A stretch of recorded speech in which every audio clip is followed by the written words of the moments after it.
Humans love categorization. We always have. We want to see things and we want to assign labels to it.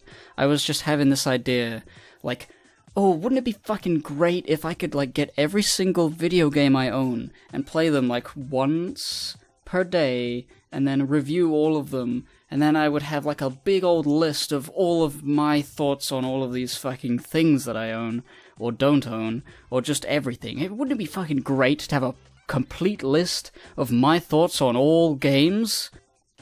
No, not really, but it's such a compelling feeling. You know, the actual doing of it is completely not worth it, but, ooh, wouldn't it be nice, you know? Gotta catch my breath. I have this perfect idea, and in my head, I had given the TED Talk, which was the perfect way to say it, and I can't speak it, because I'm out of breath, because I just had the idea, and I had to come and talk to the microphone, and then you realize that when you're speaking, you have to breathe, and you have to get the air in and out of your lungs, and you can't finish your thought in the amount of lung capacity you have. So you have to pause, and that breaks the flow. Fucking hell. The point was, I was thinking about that and making a video game review of every fucking video game, of every piece of media, and I was thinking, isn't it sort of stupid? I mean, like, aside from the fact that it'll take a long time, but it's like, it's stupid in a very specific way. It's stupid in a lack of knowledge or skill way. Because everybody likes to categorize things. Human beings as a species love to label and categorize the universe. We want to categorize everything in the universe. This is the ultimate goal of humanity. It's not literally the ultimate goal of humanity. It's not set by anyone, but the way we have evolved to surpass or like flourish more than other species on this planet involves categorizing things to make a lot of interactions we have more efficient. You know, if we had, language that you can talk to somebody who you've never met before, and using the right language, you can communicate ideas to them is one thing. I mean, animals can do that as well. But they can't do it as good as we can. They don't have fucking conjugations. They just go, ooh, ooh. They just go, wah, wah.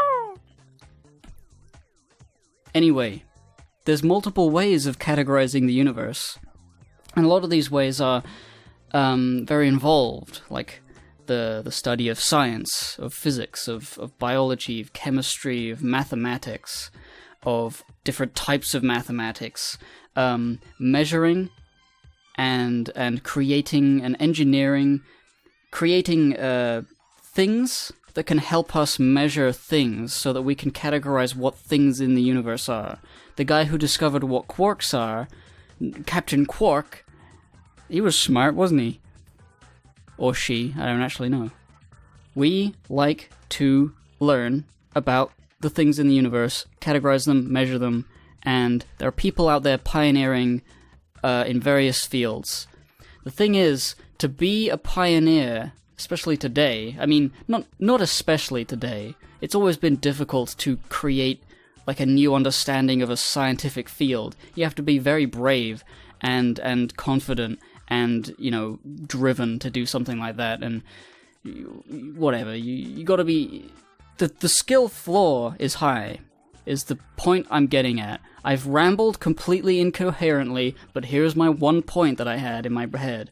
The skill floor for being a scientific or a mathematic pioneer discovering a new thing is that you have to study what has already been discovered for years and years before you can be a guy who has enough knowledge and enough smarts to try to figure out something new. And when you get your name immortalized in a mathematical function or something, that is like the goal, I guess. It's not only really fun to pioneer and to discover and categorize the universe, but also your ego is stroked by having your name immortalized. Your lineage is more than just reproductive. It is also progress in human civilization. So it's like very cool to do that. And then for people like me, who are not good with maths and science, and didn't really like it, and I didn't try very hard, where do we explore? how do we categorize the universe? Everything else requires so much work to be on, like, and so much research to get to a certain level. And it's like, how are you supposed to be an explorer? You can't literally explore. Not really. That everything requires so much work. What requires the least work of all? Analyzing and critiquing media. Why? Why is that the easiest? Because unlike maths and science, the media thing is largely an emotional reaction sort of thing. You know? Your personal emotional reaction to a film is, valid to express because it will be different from basically everybody else's. There will never be a completely identical experience, even from yourself, from watching or reading or listening to art. And so, the idea of exploring media, even though other people have reviewed and critiqued media before, you can still do it, and it can still be valid, and it can still be your own personal list of your thoughts on every fucking piece of art ever made, because you are the only person who can make that journey. Other people in other fields, like science, have already made discoveries. You know, you can't learn about gravity in your own emotional, specific, unique way. I mean, you can have an emotional reaction to the fact of gravity, but that's not really the point of science. You know, the point of science and maths is like 1 + 1. You can have an emotional, unique, specific to you, emotional reaction to the result of 1 + 1. But that emotional reaction is not necessarily important to the discussion of 1 + 1. The important thing to take away from 1 + 1 is 2, not how you feel about 2, you know? But with media, there's more of an accepting understanding that you can have a valid take on any piece of art that has ever been made, because it's a collaboration between the artwork and you, the person in the audience. And that is why it is the laziest fucking thing you could do, and it's why everybody loves doing it, and it's why I like to imagine making a list of my thoughts on every game I own. As fucking boring as that could possibly be, I still like the idea of it. And that's my thought.